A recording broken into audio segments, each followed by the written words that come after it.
Smith traffic, 7913 plus glider, departing 06 Smith. Welcome to YSH. In this video, we're going to be talking about things that you need to do in order to be ready to fly at Smiths Falls.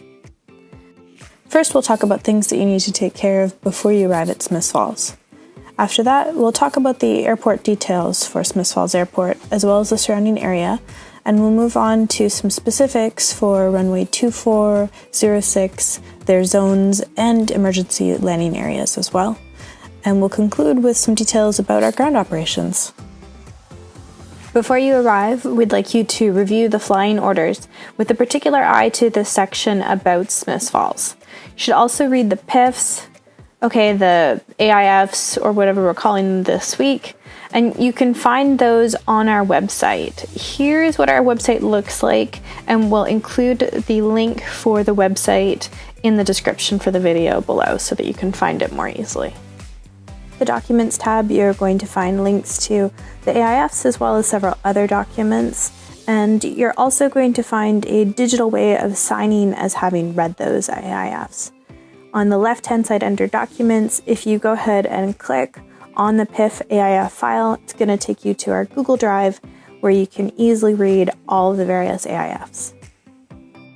You need to have your logbooks out with you on the airfield, so for safekeeping, your best bet is to go ahead and put them into a Ziploc bag and that one into another one, and then keep the whole thing in your backpack so it's safe from the rain. You'll also need your medical and your license at the airport in order to go flying, and I like to tuck my radio license in there too. You can put the whole thing into a pair of Ziploc bags, or if you like, you can also get one of these passport holders like online to keep your licenses safe. This is Rest Beach, Smiths Falls Montague Airport. It's about 55 kilometers southwest of Ottawa, and it's not very far from the small town of Smiths Falls. It's a fairly popular airport for civilian traffic, and there's a very active flying club. Runway 0624 is 4,000 feet long and 75 feet wide. The airport elevation is 419 feet above sea level. Locally, there's 14 degrees of westerly variation, and the frequency in use is an ATF 122.7. Here's a look at the aeronautical chart showing the Ottawa and the Smiths Falls area. Here we'll zoom in on Smiths Falls a little bit so you can take a closer look. It's worthwhile to become more familiar with the area around our airport by using these charts, because that way when other aircraft that are in the area call in and reference certain landmarks or call-up points, you'll be able to more easily find them while you're looking for traffic and listening to the radio. If we move just a little bit over to the right, you're going to see the markers for Rideau Valley Airport. That's where the Rideau Valley Soaring Club is operating out of, and we do occasionally get gliders and sometimes even their tow aircraft that transit through the area. There are a number of other small airports in the area, including to the north Arnprior, which shares the same frequency as Smiths Falls, 122.7. This can be confusing if you're hearing aircraft that are actually in Arnprior on their frequency, but listen for Arnprior traffic within the call, or for runway 10 or 28, which are the runways that are at Arnprior and not at Smiths Falls. I'll include the link for where to find the SkyVector aeronautical charts online for free in the comment section below. Now let's head back to Smiths Falls and take a look at how we conduct our gliding operations.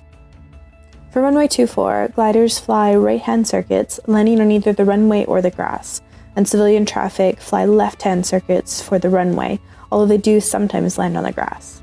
We're going to look more at those landing areas and the circuits a little bit later. For runway 06, gliders fly right-hand circuits to runway 06 or to the grass, a little bit displaced from the threshold of runway 06, while civilian traffic fly a left-hand circuit for runway 06. You'll notice that these circuits cross over one another when the glider is going to be landing on the grass, and we'll talk more about that a little bit later. There is an additional grass landing area that is occasionally used by tow planes or other civilian aircraft and can be used in an urgent or emergency situation by gliders as well. It's usually referred to as the grass runway, the cross runway, or sometimes runway 33. Now let's move on to talking about each of the runways, the departure areas, the zones, and the circuits. We'll start with runway 24, which is our more commonly used runway. The tow plane takes off and maintains runway heading for several minutes till reaching about 1,400 feet indicated, sometimes higher, and then turning right to stay near the zone. So for departures off of 2-4, you do have a decent amount of space right in front of you on takeoff, including on the runway, just past the runway, and then in some light brush and scrub that's just off the end of the runway. Some of these are in fact trees, but a lot of them are just little bushes. Be aware that there is a fence line just in the corner here, as well as some other little ditches and things. But all in all, if you needed to make an emergency landing in this area, you'd probably turn out okay. Here are a couple of shots of what it looks like from a pilot's point of view at 550 indicated, 150 AGL, and also at 600 indicated or 200 AGL. You can see in both cases there's a little bit of room ahead of you until you have the altitude to make that 180-degree turn. Other than that, there's only small fields. You'll hear people refer to them as pocket fields, but they're not really good for anything, including putting a glider into them. They're really narrow and short, and if you needed to go over top of the trees to get into there wouldn't likely be a lot of space in front of you. One option that has been looked at is these fields here by the Montague Public School. In general, by the time you're at an altitude here to make a 90-degree turn into these fields, you're probably high enough to do a 180-degree turn and return back to the airfield. If, however, your toplane is having some issues on the climb out and you're lower than normal, a right turn into one of these fields could be a good option. The school fields themselves are probably too small, but these two fields here are a little bit longer.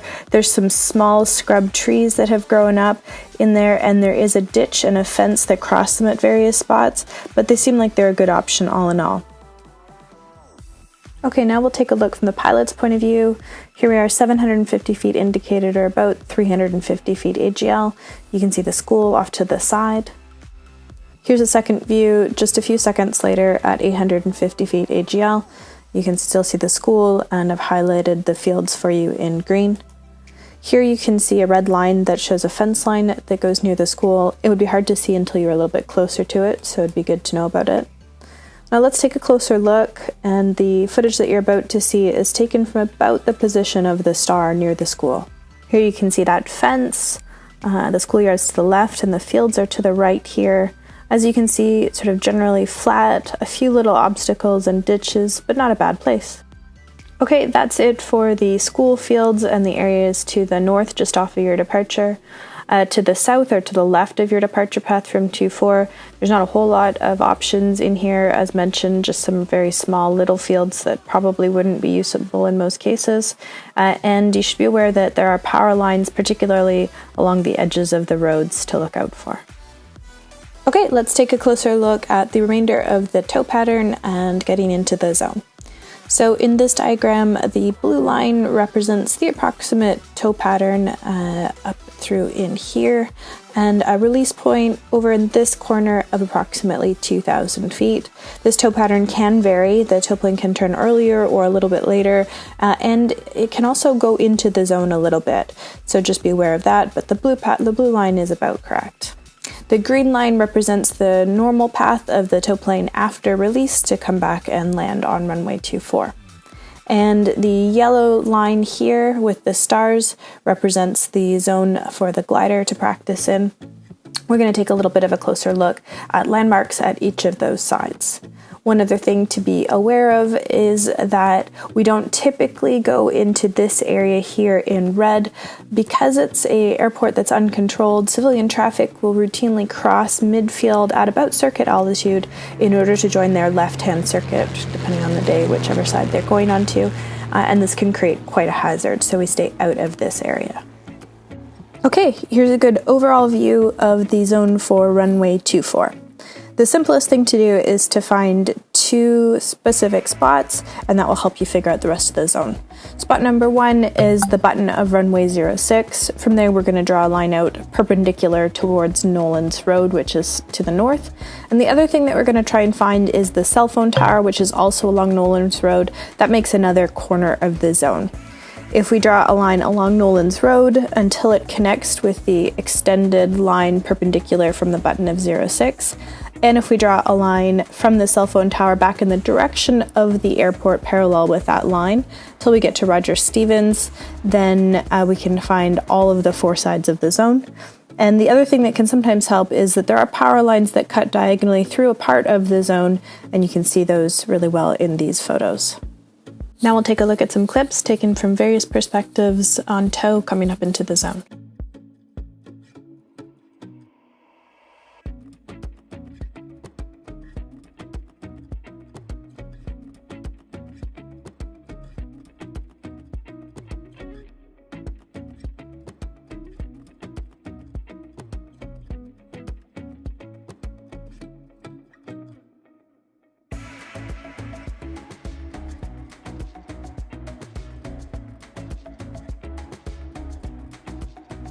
Okay, time to start thinking about landing. Let's head back to the circuit. When we're flying off of runway 24, there are 2 possibilities normally for landing the glider. One is on the paved runway 24, and one is in the grass area that's just to the north side of the paved runway. When we are on downwind making our radio call, we typically make the radio call and declare which landing area we think that we're going to pick, either the grass to the north of runway 24 or runway 24. We can take runway 24 when there's not other traffic that is intending to land there. So for example, if another civilian aircraft was on after the midpoint of downwind on base or on final for 24, we probably wouldn't take runway 24 and we'd instead land on the grass. If we zoom in a little bit, we can see the area in which we sort of generally set up our operations. Many times gliders do end up coming to a stop around this area, although that's not generally a target for us. And so if we're landing on the runway here, runway 24, you can see that there's plenty of underrun, and obviously the runway itself is 4,000 feet long, so there's plenty of overrun too. You can select an aiming point that's based on the wind conditions of the day and any other factors that you're considering. With your aiming point selected and the winds accounted for, you're ready to join the downwind. Here you can see the glider is at about 1,400 feet indicated, so just at the initial point or IP of the circuit. In the downwind here, we do often see a variety of lift and sink conditions. You'll notice the VSI here showing an increasing rate of sink, and so be prepared to angle in or even turn onto base early if necessary. Now is about the time to make that radio call. Smiths Falls traffic, glider Alpha Romeo Delta is on a right downwind for runway 24. If there was other civilian traffic in the circuit at this point, past the midpoint on downwind on base or on final, then we'd be declaring for the grass.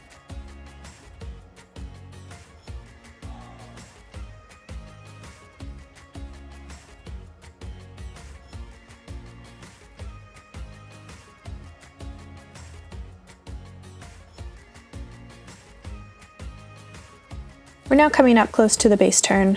With an airport elevation just slightly over 400 feet ASL, we're looking for a base turn to be completed by 900 feet indicated, or earlier if the winds or other conditions require it.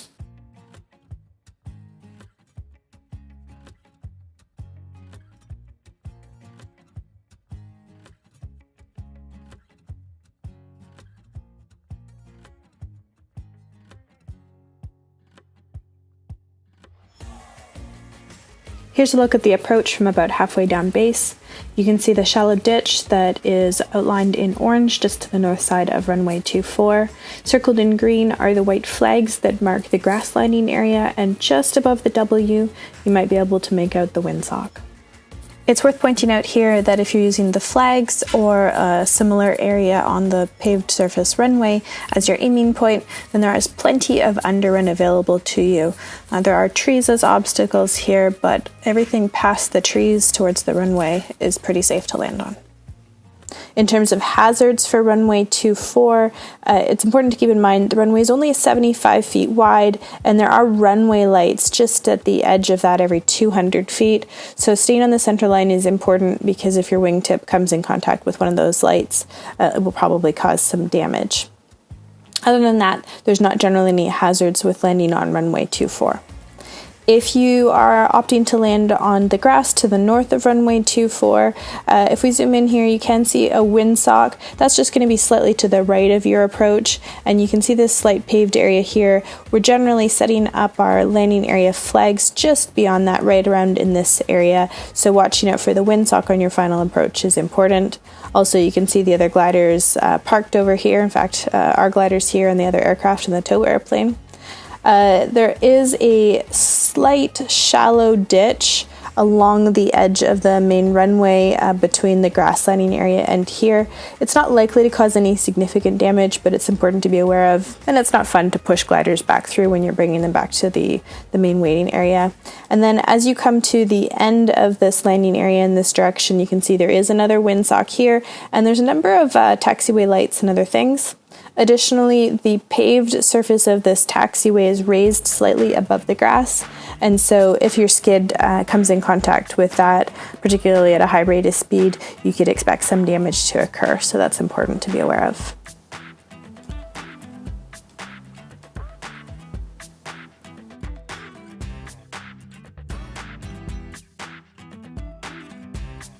Okay, here we are about halfway down the base leg, thinking about our turn onto final, which we need to complete by 700 feet indicated or higher, especially if it's windy out.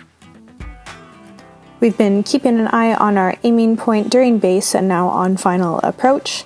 So we're going to confirm that we've got our proper approach attitude based on our calculations for the winds. We've got any crosswind inputs applied, and once we're assured of making our aiming point in the airfield, then we're using spoilers and possibly even full spoilers.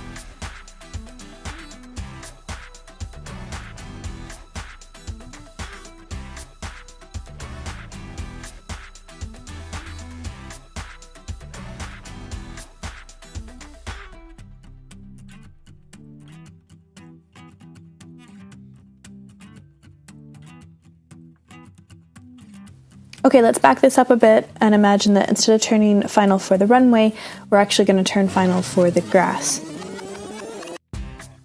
The threshold of the grass runway for Q4 is at best slightly displaced, slightly farther up than the threshold of where you would have for the paved runway 24.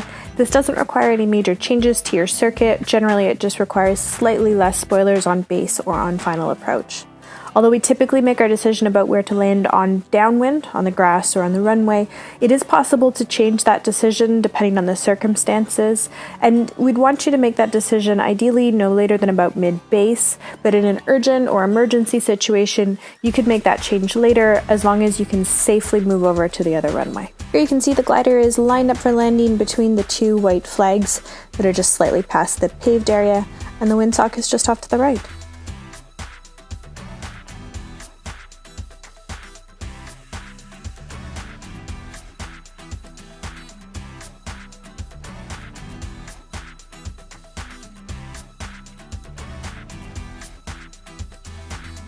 Okay, that's our two main landing areas, runway 24 on the grass north of runway 24. But where can you land in the case of an urgent or emergency situation? This picture has a pretty good view of part of the airport, and on it we can see that one of the areas we can land is runway 33 or 15, that grass runway that's off to the side. This is a good option if you're low on downwind and you need to turn and just land straight ahead. You can take that grass runway there. There's also lots of usable grass around the runway, so depending on where the other gliders are or where other aircraft are, you could land to the north or the south of the main runway. And of course, if you're high, you can always land on the far side of the taxiway in the grass that we'll take a look at when we're talking about runway 06. Alright, that covers 2-4, including the zone, the circuit, and alternate landing areas. Now let's talk about 06. The Zone 4 runway 06 is to the southeast of the airport. You can see the tow pattern outlined in the blue line, and it goes outwards on the runway heading and then turns to the right. It drops people off in this area at 2,000 feet or continues around if you're going up higher, a little bit farther out. And the green line again represents the path of the tow plane coming back to the launch point. The yellow here is the typical glider circuit if landing on the grass in this case, and the brighter yellow with the stars is showing the outline of the zone. Now, in this zone for 06, it's a little harder to figure out than it is for 24. Let's take a closer look. The 06 zone is a little bit trickier because a big part of it is over top of a swampy area, which, by the way, often has a lot of sink in it. My trick for figuring this out is to start by looking for a long diagonal field that looks a little bit from the air like it could be a runway. It's not, just for reference, it's just a farmer's field. From there, just a bit to the south, I can find a bend in the road, and that's going to form one corner, the southwest corner of the zone. The next thing I do is look for two roads, one that has a bend, it's directly to the east, and another one that's nice and straight. And I imagine where the center of those roads would be if they met, and that's in the swamp a little bit. It's also about equal distance from the airport of that bend. And then the next thing I do is extend the center line of the main runway outwards. Once I connect all of those points, I get a square, which is our zone for 06. Okay, departing off of runway 06, you can land straight ahead for quite some time, obviously depending on the wind conditions and everything going on, but the runway is quite long and there's an overrun section where there's just low grass or even bushes. After that, once you get a little bit higher and before you're high enough to do a 180-degree turn, your options are into a swampy, wooded sort of area that's straight ahead. Depending on the season, there can be quite a lot of water in there, or it can be drier, and it's unlikely that you're going to be able to safely land there without causing at least some damage to the glider. There is one possibility that might work for a 90-degree turn to the north or to the left. There's some small fields in there that I've highlighted, and we have seen tire tracks in there before, so they're at least flat enough for vehicles to drive. After that, you're looking at a 180-degree turn back to the runway once you're at a safe altitude. Okay, here's a look from the pilot's seat on departure off of 06. This first one, we're 500 feet indicated, about 100 feet or so AGL. You can see there's plenty of room to land straight ahead. Naturally, this will depend on your exact position and the wind conditions, but you should be okay to land either on the runway or just a little bit in the overrun. A couple seconds later, at 600 feet indicated or about 200 feet AGL, you can see our options have decreased. The swamp area is visible in the front and just a bit to the right. That does tend to dry up a little bit in the summertime, but return towards the end of the fall season, and it's there at the beginning of the spring season. And that whole area is pretty rough, stumps and other things. Obviously, landing straight ahead is often better than a low-level turn, so if you're not high enough to turn, then land straight ahead. But your other option is that turn to the left, to the north that I showed you in the overhead view into those small farmer field areas, if you're high enough for a 90-degree turn. A couple seconds later, at 750 feet indicated or about 350 feet AGL, our options straight ahead are just the forest, and so unless you have a good reason not to, a 180-degree turn back to the airfield is probably your best bet, unless there's anything unusual going on. Continuing our climb, here's a look just after the turn to the right on tow. We're at 1200 indicated or so in this photo, about 800 feet AGL. Naturally, your exact position will depend on a number of conditions, including the winds. From here, you can make out that diagonal cross field just in the middle left-hand side of the image, and that's a good way of finding out where we are in the zone, as mentioned. Climbing up a little bit higher, now at 1800 feet indicated or about 1400 AGL, so not very far from the release point. We've got a good view back towards the airport. You can see that there's not a lot of markers for showing where we are in the zone. Let's switch to a Google Earth view to help us get a good idea of our zone. The purple lines are the extension of those roads that helps you find that southeastern corner of the zone. At the far side, you can make out that diagonal field that crosses and helps you find the southwestern corner, and then the other ones are extrapolated from there. In our next images, here we are on tow, and you can make out a couple of the corners of the zone from here. What I do want you to notice is that flat angle back to the airport from here. It's possible that even if you're at a fairly high altitude, if you were to have a premature release out here, your best option would be a 180 or a downwind landing, a landing on runway 24. Even if you're quite high, certainly turn towards the airport and keep that in mind if your angle back towards your landing area seems quite shallow. After our flight, here's a view as we're starting to come back towards the downwind to start our circuit. This is about 1,400 feet indicated or 1,000 feet AGL. And what's good about this picture, just as we're joining at the initial point of the circuit, is you can make out in the center left some of those fields that I was talking about that might be possibilities if landing straight ahead or doing a 180 isn't a possibility in the case of a low-level premature release. And the last photo I have for you here is looking more forward on downwind. This is also at 1,400 feet indicated or about 1,000 feet AGL, just near the start of the circuit. And you can make out the various landing areas as well as the setup for the operation. And there's a glider and a tow plane just about to take off there on the runway. Now I've got a short video for you taken on downwind. A couple of things that are interesting to note here is the position of the operation setup on runway 06, and also you can make out the different landing area just to the north from 06. You can see the paved area and there's a windsock. And just a reminder that to land on the grass does involve crossing the final approach path for 06, so we'll talk a little bit more about that. Before we leave downwind, I'll show you another view of that grass runway that crosses 0624. Here's runway 1533. If you were low on downwind, a right turn to land on this grass could be a great option. Before and during the downwind leg for runway 06 or grass 06, we really want to pay attention to the civilian traffic that's on the radio.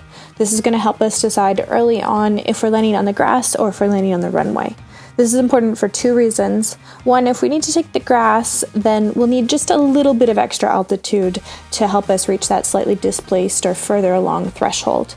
And the other thing is that we'd like to communicate as clearly as possible on downwind and perhaps on base if necessary too, and if it's safe, that we'll be crossing the approach path for any aircraft that are on final for 06 for the runway.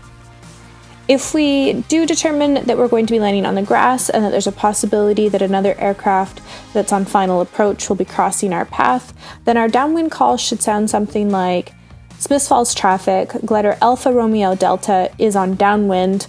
I'll be crossing the approach path for 06 to land on the grass to the north of runway 06. That nice clear radio call is going to help other aircraft know where we are. The other thing we can do if we're concerned about a conflict is keep a little bit of extra altitude to make sure that we're well above the approach path for 06, and then do some slipping or use extra spoilers on base or on final in order to make sure we safely land on the grass. This view is taken from Google Earth and is a good representation of what it looks like just after the beam point on downwind when you're a little bit of distance away from making your base turn. You can look towards the runway and see the general operations area, as well as the area in which we would land on the runway, and finally the grass landing area. And here's a view of the final approach for 06. It's probably a little bit on the high side and also taken from Google Earth, but it's a good representation of what you're looking at. You can see the area in which we usually land in green on the main runway, and also on the grass. Note that that threshold is displaced. There's a windsock slightly to the left, and the other hazard here is some approach lights that are in between the grass and the two. There's also a rock that is located near to the grass landing area, and it's usually marked with a cone. Here's a view from the pilot's seat, just about to complete the turn onto final approach. 800 feet indicated, about 400 feet AGL. You can see that we're lined up here for the grass because you might be able to make out the small white airplane that is already on the runway. One more note about landings. Something that you'll notice at Smiths Falls is cones at the launch point. These cones show you the proper position to take the glider to in preparation for a launch, and it's based on the length of the rope and where the tow plane is going to be stopping after it lands. While many of our more experienced pilots do land and stop near the cones, it's not one of our goals for our newer pilots who are building experience to become famille pilots. We'd far rather that you land long, or even that you come to a stop a little bit short of the cones, rather than jamming on the brakes or trying to stretch your glide. Stopping at the cones just isn't one of our goals. Another difference you'll notice is that before you ask if it's all clear above and behind and level the wings, you need to look over to the LCO and get a thumbs up. That's the approval from the LCO for you to begin the launch sequence. See if you can notice it in these clips. Now let's talk about ground operations. This includes launching and retrieving the gliders so that they can land and take off efficiently, interacting with the cadets who come to visit us to experience the thrill of gliding flight, and all of the other little details that go into a smooth, efficient operation at Smiths Falls. One of the most important things to remember is that we're really a client-based business. What does that mean? It means that the young cadets who come out for their first or second or fifth flight in a glider are really there to learn about flying. They really look up to you as the pilots, and we want to take every chance we can to interact with them, to encourage them in aviation, and to make sure that they have a good time.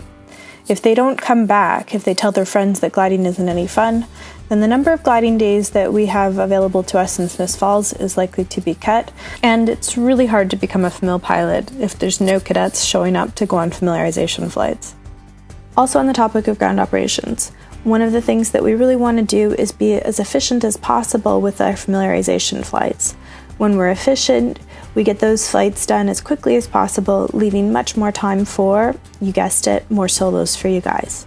So things that we can do are have our passengers ready and already assigned to somebody who's going to be able to strap them in, bring ballast over as quickly as possible, and have ground crews already ready to go before the tow plane is even on final approach so that the glider is launched as quickly as possible. As groups of cadets arrive at the launch point, they should be greeted, their names taken at the table and put into the computer, and we should weigh them as well. We can write their names and their weights on the whiteboard that's near the table so that they know who's going next, and it makes it easier for us to find the next passenger. We try to weigh every cadet so that none feel like they're being individually singled out. Also, a lot of cadets really have no idea how much they actually weigh, and that information is really important for the weight and balance. In the cases where there are some cadets who are a bit on the lighter or a bit on the heavier side, let's be sure to identify them early so they can be matched with an appropriate FMIL pilot. Not all of our familiarization pilots can take very light or very heavy cadets, and we can save a couple of seconds by figuring that out ahead of time before we try to strap them into the glider and then figure out weight and balance. In general, we'll set up the gliders with spacers. That makes it a lot easier to strap in cadets, particularly the smaller ones, and we'll only take them out if a cadet is very tall. And we'll usually have a ballast in each glider. We'll only take it out if they're getting near to the edge of weight and balance limits.